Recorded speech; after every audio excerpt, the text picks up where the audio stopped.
Assalamualaikum warahmatullahi wabarakatuh.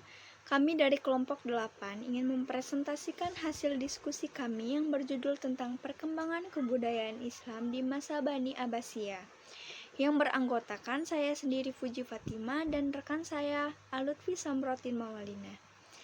Sejarah berdirinya dinasti Abbasiyah. Nama dinasti Abbasiyah diambil dari nama salah seorang paman Nabi yang bernama Al-Abbas bin Abdul Al-Muthalib bin Hisham. Dinasti ini didirikan oleh Abdullah Al-Safah ibnu Muhammad bin Ali bin Abdullah bin Al-Abbas. Orang Abbasiyah merasa lebih berhak daripada Bani Umayyah atas kekhalifahan Islam, sebab mereka adalah dari cabang Bani Hashim yang secara nasab keturunan lebih dekat dengan Nabi.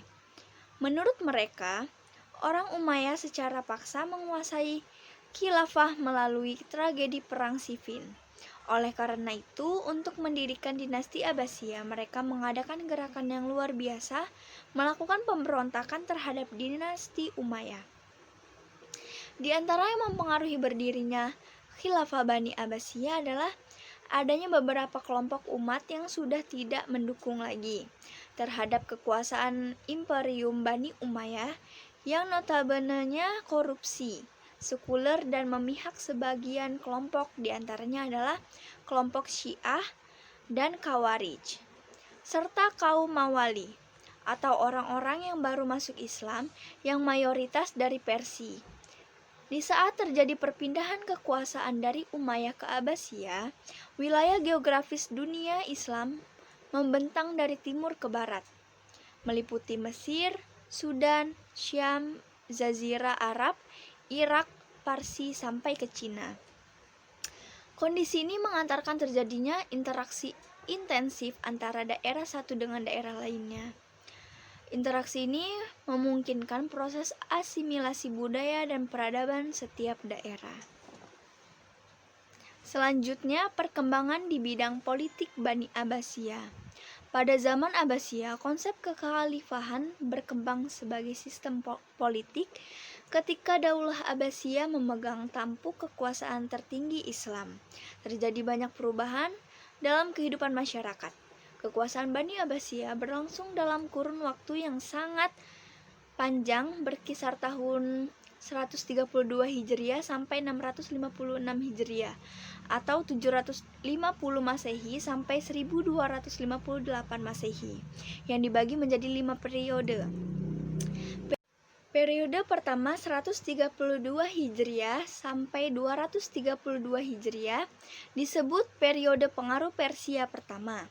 Periode kedua 232 Hijriah sampai 334 Hijriah disebut masa pengaruh Turki pertama.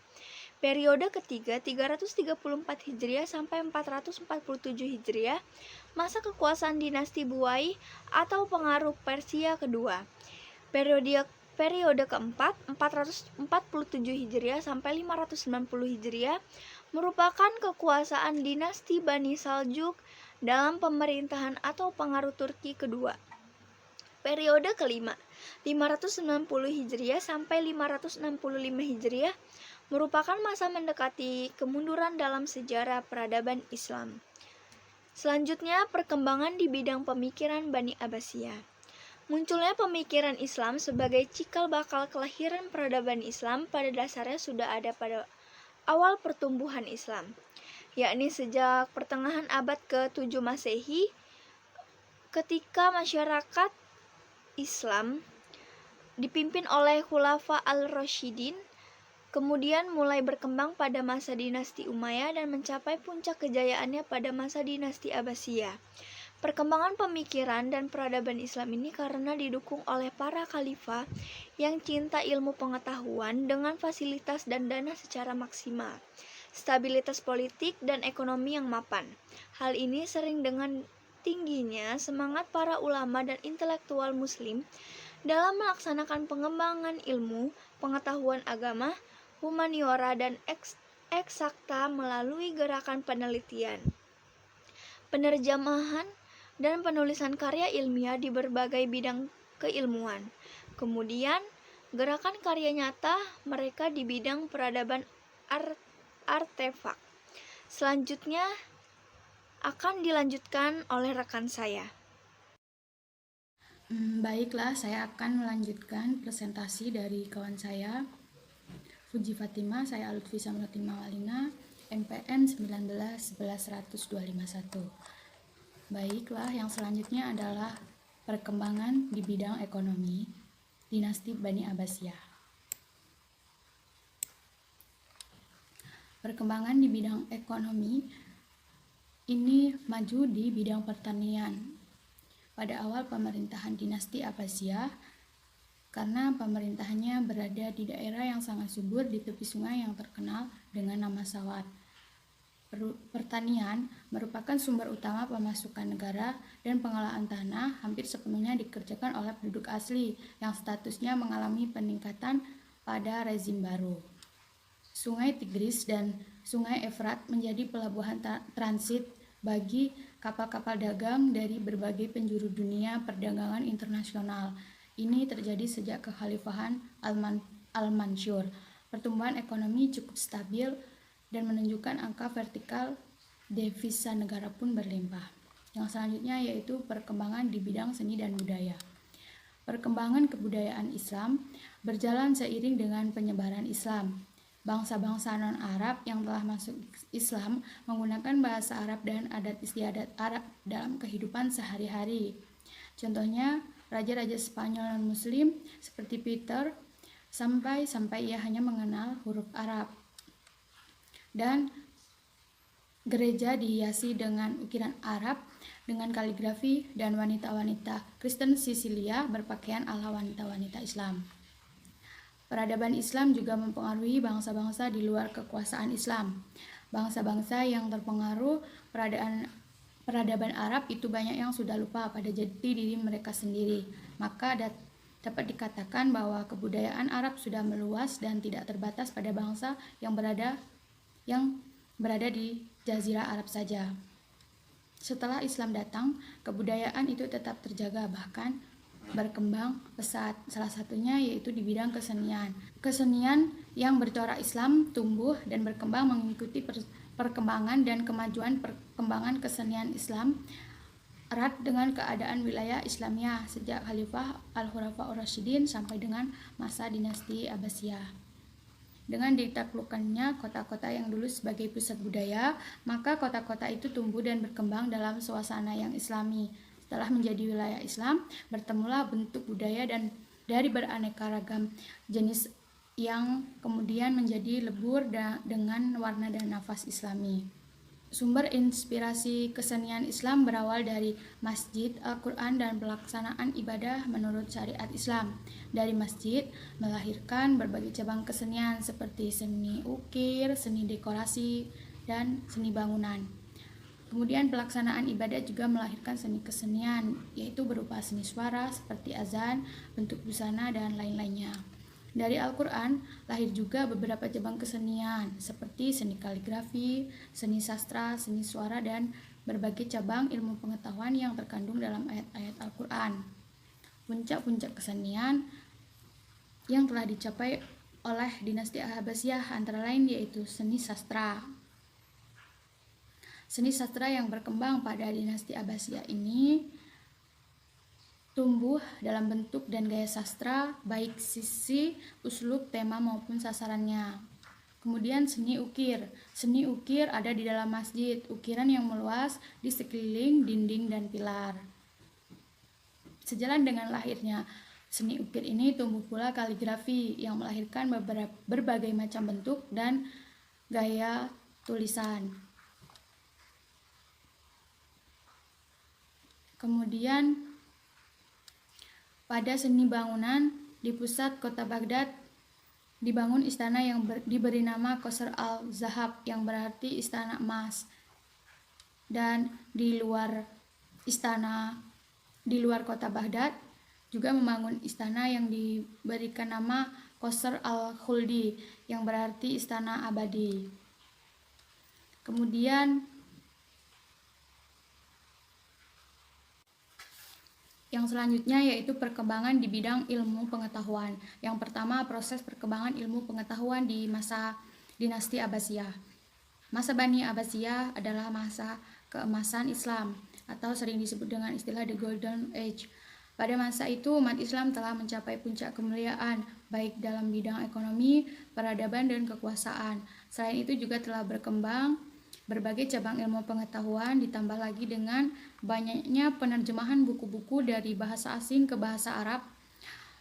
Fenomena ini kemudian melahirkan cendekiawan besar yang menghasilkan berbagai inovasi baru di berbagai disiplin ilmu pengetahuan. Faktor yang paling dominan mendorong suasana itu adalah kebijakan dari Khalifah Abu Ja'far bahwa yang menjadi khalifah harus orang yang mencintai dan dapat mengembangkan ilmu pengetahuan. Suasana keilmuan memang diciptakan oleh khalifah dengan menyediakan segala fasilitas penunjang, lembaga pendidikan dan perpustakaan dibangun, tempat-tempat istirahat dan mukim disediakan oleh siapa saja yang mau belajar ilmu pengetahuan. Adapun beberapa kemajuan dalam berbagai bidang ilmu pengetahuan yang terjadi pada dinasti Abbasiyah yaitu yang pertama di bidang agama. Kemajuan di bidang agama antara lain dalam berbagai bidang ilmu yaitu ulumul Quran, fikih, ilmu tafsir, hadis, ilmu kalam, dan bahasa. Pada ilmu fikih lahirlah para tokoh di bidang fikih pada dinasti Bani Abbasiyah dan pendiri mazhab antara lain Imam Abu Hanifah, Imam Maliki, Imam Syafi'i, dan Imam Ahmad bin Hambal atau biasa kita dengar dengan mazhab Hambali. Kemudian dalam ilmu tafsir, perkembangan ilmu tafsir pada masa pemerintahan dinasti Abbasiyah mengalami kemajuan yang pesat. Di antara para ahli tafsir yaitu Ibnu Jarir At-Tabari, Abu Muslim Muhammad bin Bahar Isfahani. Kemudian di bidang ilmu hadis, di antara para ahli ilmu hadis pada dinasti ini adalah Imam Bukhari, Imam Muslim, Ibnu Majah, Abu Dawud, Imam Nasa'i, dan Imam Baihaqi. Kemudian ilmu kalam. Kajian para ahli ilmu kalam adalah mengenai dosa, pahala, surga, neraka, serta perdebatan mengenai ketuhanan atau tauhid, menghasilkan suatu ilmu yaitu ilmu kalam atau biasa disebut dengan teologi. Di antara tokoh ilmu kalam adalah Imam Abu Hasan al-Asy'ari dan Imam Abu Mansur al-Maturidi, tokoh Asy'ariyah, Wasil bin Atta dan Ibnu Huzail al-Alaf, tokoh Mu'tazilah. Kemudian di bidang ilmu bahasa, di antara ilmu bahasa yang berkembang pada dinasti Abbasiyah adalah ilmu nahwu, ilmu sorof, ilmu badi, dan arut. Bahasa Arab dijadikan sebagai bahasa ilmu pengetahuan, di samping sebagai alat komunikasi antar bangsa. Kemudian perkembangan ilmu pengetahuan di bidang umum. Dalam bidang umum antara lain berkembang berbagai kajian dalam bidang filsafat, logika, metafisika, matematika, ilmu alam, geometri, aljabar, matematika, astronomi, musik, kedokteran, kimia, sejarah, dan sastra. Pada ilmu pengetahuan filsafat di kalangan umat Islam mencapai puncak pada masa dinasti Abbasiyah, diantaranya dengan penerjemahan filsafat Yunani ke dalam bahasa Arab. Para filsuf Islam antara lain Abu Ishaq al-Kindi, Ibnu Sina, Ibnu Bajjah, Al-Ghazali, dan Ibnu Rushd. Kemudian ilmu kedokteran pada masa Daulah Abbasiyah berkembang pesat, rumah sakit dan sekolah kedokteran banyak didirikan. Di antara ahli kedokteran ternama adalah Abu Zakaria Yahya bin Maswaih, Abu Bakar Ar-Razi, Ibnu Sina, dan Ar-Razi. Kemudian di dalam bidang matematika, terjemahan dari buku-buku asing ke dalam bahasa Arab menghasilkan karya dalam bidang matematika. Di antara ahli matematika Islam yang terkenal adalah Al-Khawarizmi dan Abu Al-Wafa Muhammad bin Ismail bin Al-Abbas. Kemudian di bidang farmasi, di antara ahli farmasi pada dinasti Abbasiyah adalah ilmu Baitar. Karyanya yang terkenal adalah Al-Mughni. Kemudian di ilmu astronomi, kaum muslimin mengkaji dan menganalisis berbagai aliran ilmu astronomi dari berbagai bangsa seperti Yunani, India, Persia, Khaldan, dan ilmu falak jahiliyah.